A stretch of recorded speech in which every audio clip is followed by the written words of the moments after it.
Hi, I'm Mrs. Siemens. I'm one of the kindergarten teachers at Pima, Butte.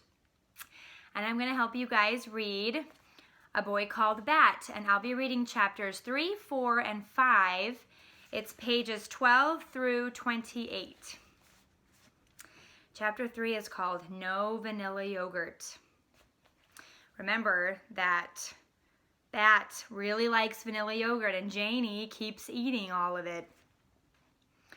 Mom was supposed to be home by 5 o'clock, but 5 o'clock came and Mom did not arrive.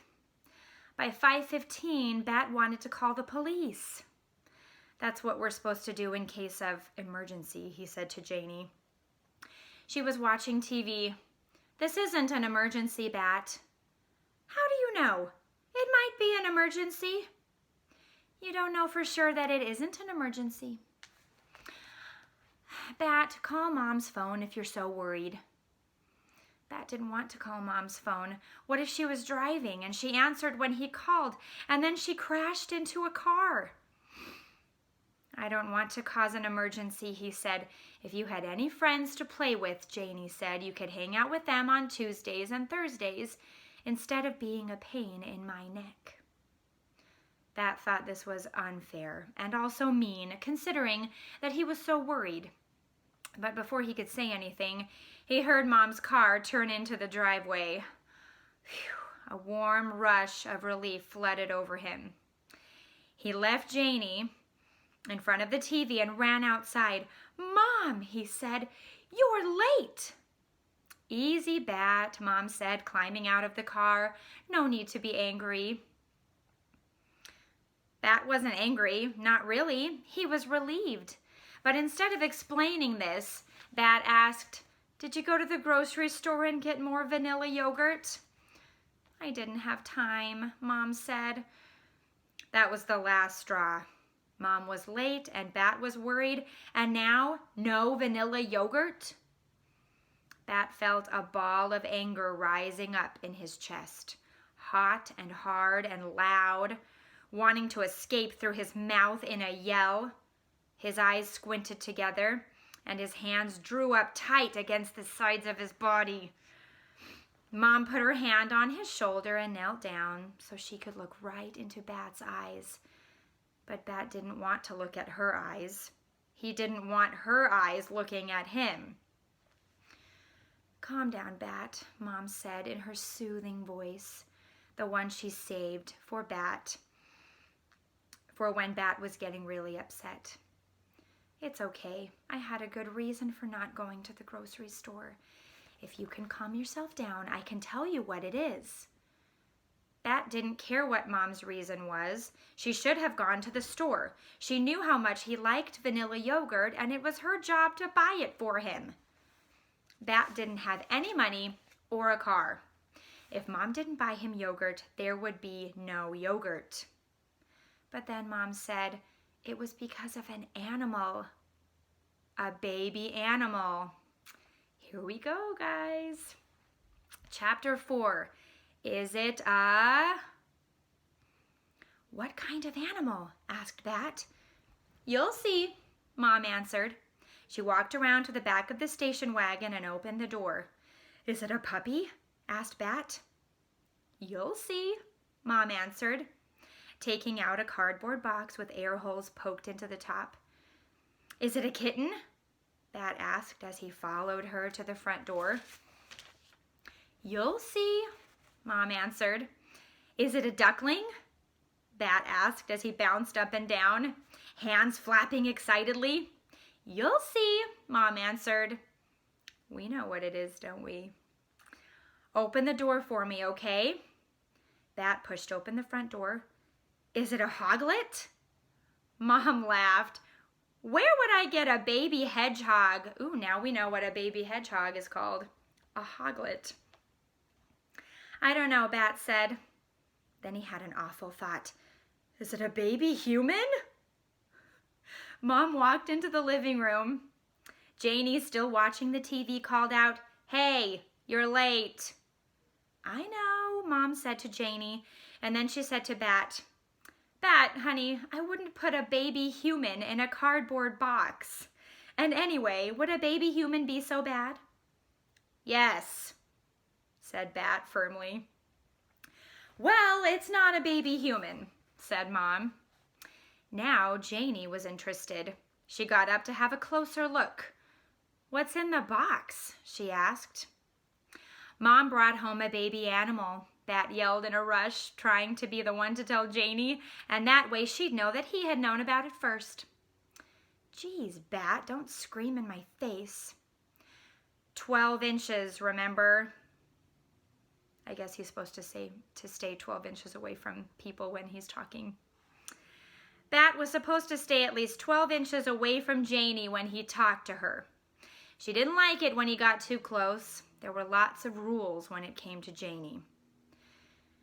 How did you do on that math test, Mom asked Janie. Did the chart we made help? Bat bounced up and down on the balls of his feet, pulling the collar of his shirt into his mouth and sucking on the fabric. They were going to talk about a math test? Now? Mom, he groaned. Okay, she said. We can talk about math later.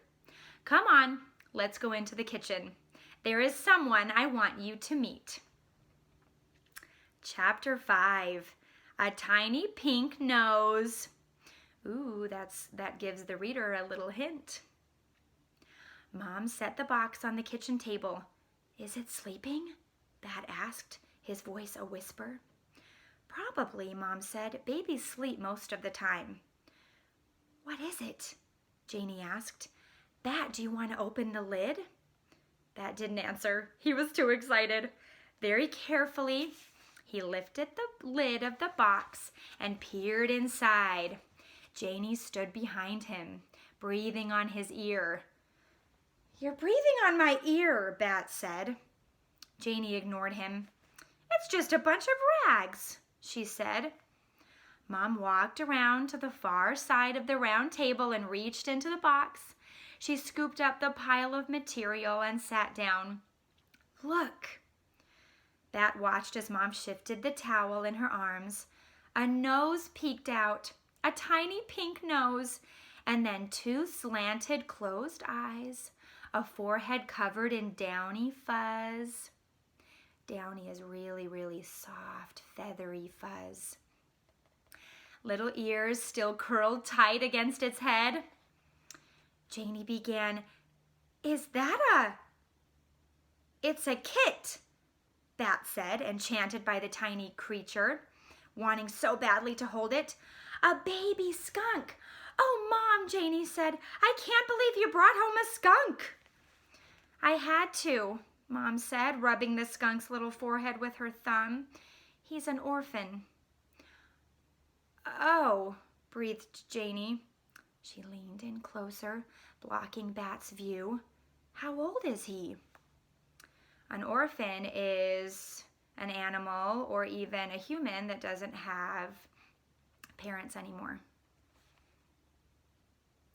And you can tell that Bat and Janie know a lot about animals because Bat called the baby skunk a kit. He already knew what the name of a baby skunk was.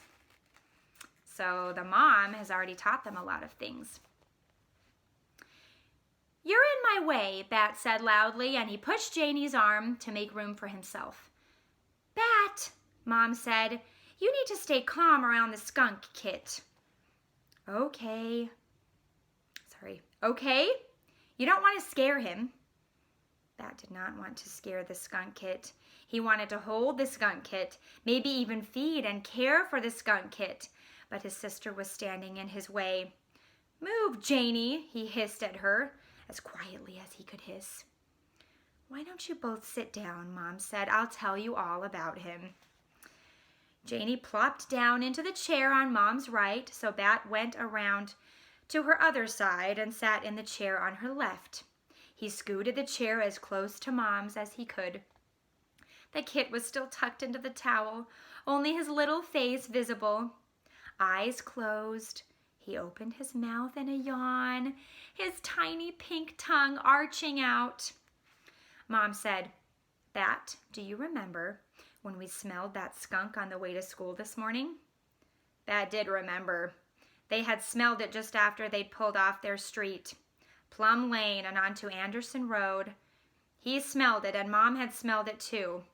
Bat had craned his neck, looking out each window carefully.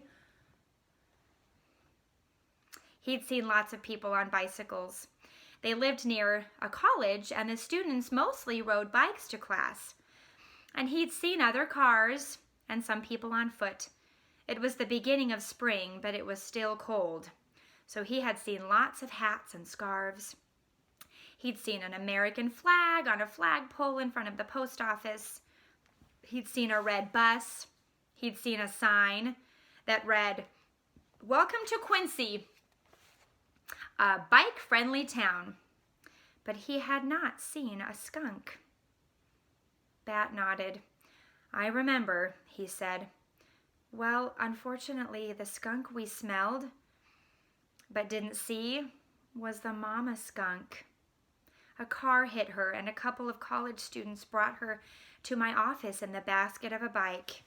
Well, that was nice of them to make sure that it was taken care of properly. "She was there waiting for me after I dropped you off at school, injured and very pregnant." "Is she okay?" Janie asked. "I wish I could say she is," Mom answered. "I wasn't able to save the mother or the other baby kits. Only this one lived. So the mommy died. I was able to check the mother for diseases, though, and luckily she wasn't sick, which is a good sign. The kit isn't sick either." "That's awesome," Bat said.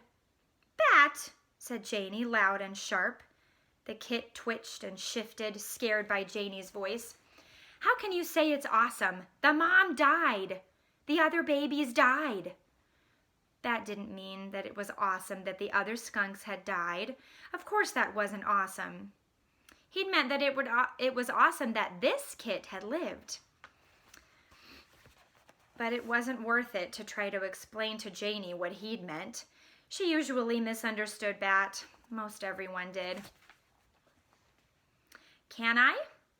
Bat reached out for the kit, wanting so badly to hold him that his fingers twitched. "We can't keep him," Mom warned.